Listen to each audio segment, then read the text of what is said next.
Eravamo rimasti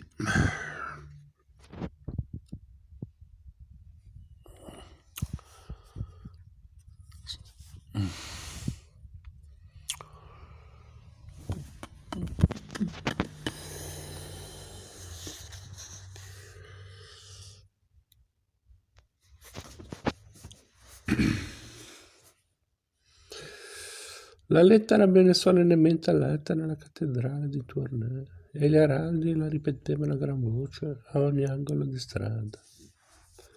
Nella bottega di Campine non si parlava d'altro, era venuta meno la concentrazione sul lavoro e si era diffusa la gran voglia di partecipazione agli eventi, che si era trasformata in una vera e propria febbre.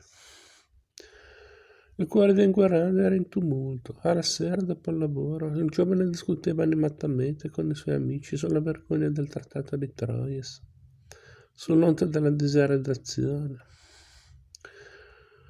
sulla condotta inqualificabile della regina Isabeau, sull'umiliazione di vedere la città di Parigi e la sacra abbazia di Saint-Denis, dove giacevano tutti i re di Francia,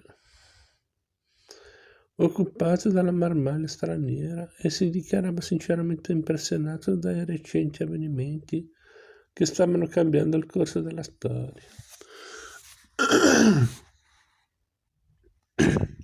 Scusate,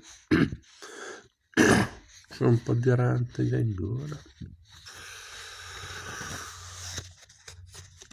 Roger van der Weyden restava sulle sue posizioni e non faceva mistero del suo desiderio di poter lavorare con Champagnac a Bruxelles, presso la corte del duca di Borgogna. Insisteva sul fatto che i trattati, buoni o cattivi che fossero,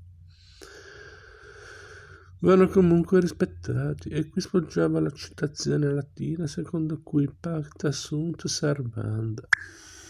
Pertanto anche il trattato di Troyes doveva essere rispettato. Come sostenevano i civilisti della Sorbona, la saltuaria incapacità di intendere e di volere di Carlo VI non era un fatto decisivo per determinare l'invalidità del patto. Se Carlo VI, quando sottoscrisse il trattato, era capace di intendere e di volere, nulla questione. E se invece in quel momento non lo era, la sua volontà era surrogata da quella della reggente Isabeau,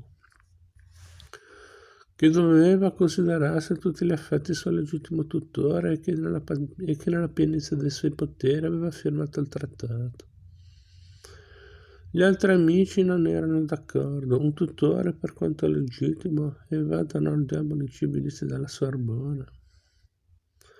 Non può regalare un regno allo straniero, non scherziamo. Essi parteggiavano decisamente per il Delfino, ammagliati dai miracolosi successi della Pucelle d'Orly.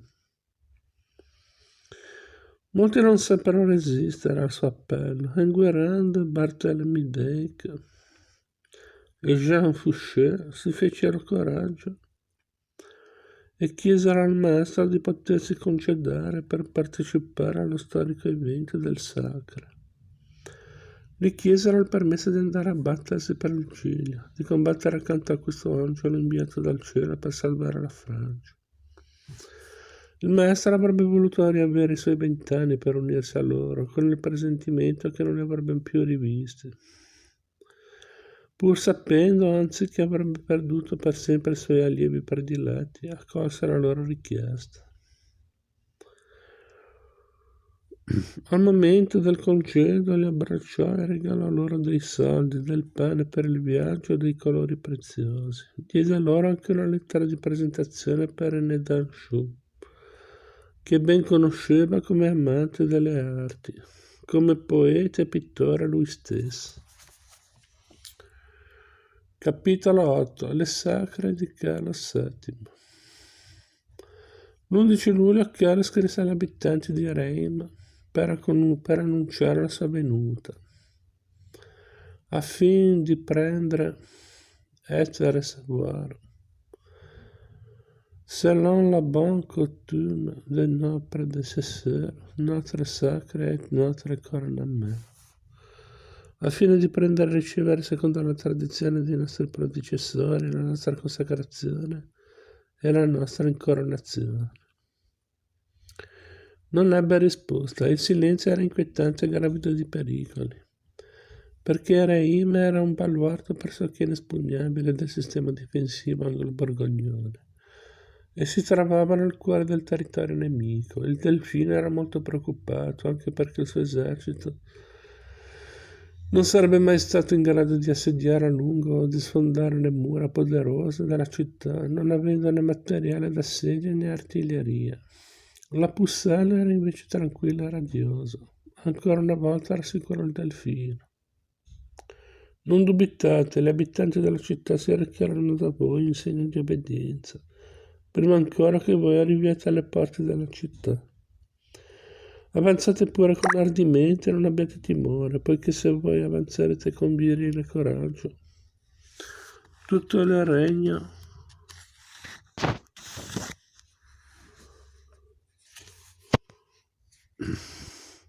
sarà vostro.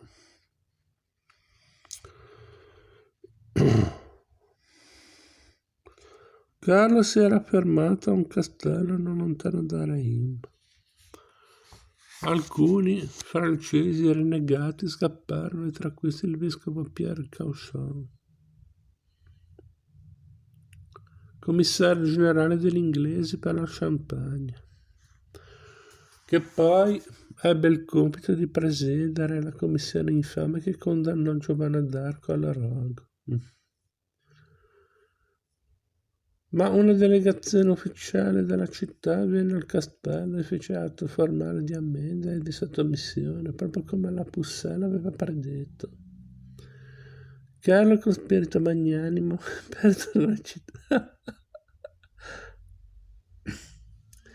perdonò i cittadini di Reims la colpa di aver riconosciuto l'autorità anglo-borgognona e ancora incredulo di essere riuscito ad arrivare alla meta. Si preparava a varcare le porte della città. Intanto giorno e notte fermavano i preparativi per la cerimonia dell'incoronazione. Si costruirono palchi e soppalchi, dentro e fuori dalla magnifica cattedrale. Si portarono gli stendardi e i gonfaloni. La cattedrale fu illuminata a giorno con grandi torce, candele e candelabri, che la nobiltà e la borghesia avevano generosamente messo a disposizione. I soldati e i cavalieri lucidavano le loro corazze e le loro spade. Vennero portate piante e ghirlande di fiori e di frutta per abbellire la cattedrale. Dalle finestre si calarono bandiere e drappi con il giglio di Francia e furono stese passatoie per le strade dove sarebbe passato il corteo regale. Purtroppo i regalia, lo scettro, la corona, la burna a mano di giustizia, eccetera, erano rimasti a Saint-Denis. Allora gli organizzatori non si persero d'animo e improvvisarono. Trovarono una corona nel tesoro della cattedrale, costruirono gli altri regalia in fretta e furia.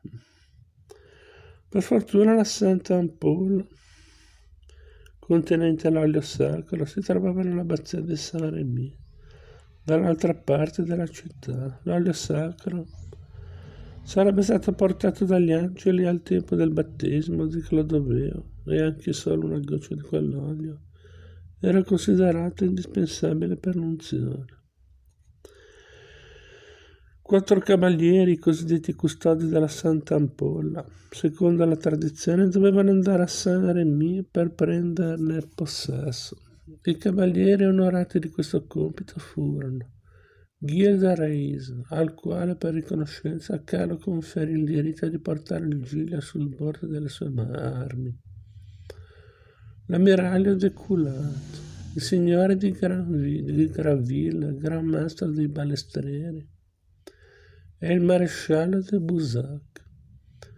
Finalmente arrivò il giorno dell'incoronazione. La cerimonia fu di una solennità e di una grandiosità senza eguali.